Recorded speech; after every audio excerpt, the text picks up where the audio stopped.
हा महामृत्युंजय याग करत असताना याच्यामध्ये वेगवेगळ्या आहुतींचं पुण्य आहे.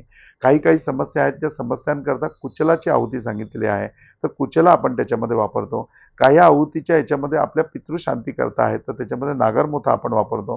काही मंत्र असे आहेत की ज्या मंत्राने आपल्याला शरीरामध्ये ऊर्जा प्राप्त होते. ती ऊर्जा प्राप्त होण्याकरता दारू हळद सांगितलेली आहे, तर त्याच्यामध्ये दारू हळदच्या माध्यमातून आपण आहुती करतो. काही मंत्र असे आहेत ते आपल्याला शरीरामध्ये पूर्णपणे बळ प्राप्त करून देण्याकरता आहेत, आपले अवयव पूर्णपणे सुदृढ करण्याकरता आहेत. तर ते अवयव सुदृढ करण्याकरता त्याच्यामध्ये बळ प्राप्त होण्याकरता शतावरीच्या आहुती सांगितलेल्या आहेत, तर आपण शतावरी प्रामुख्याने त्याच्यामध्ये वापरतो.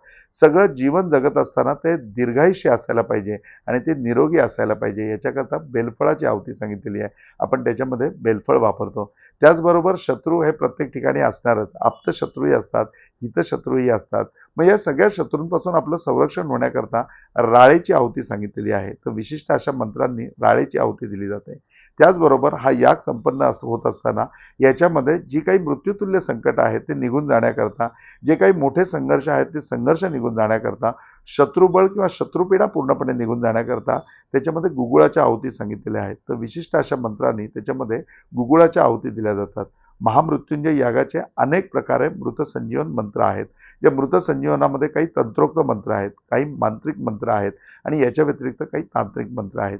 या तिन्ही मंत्रांचा आपण पूर्णपणे त्याच्यामध्ये वापर करतो.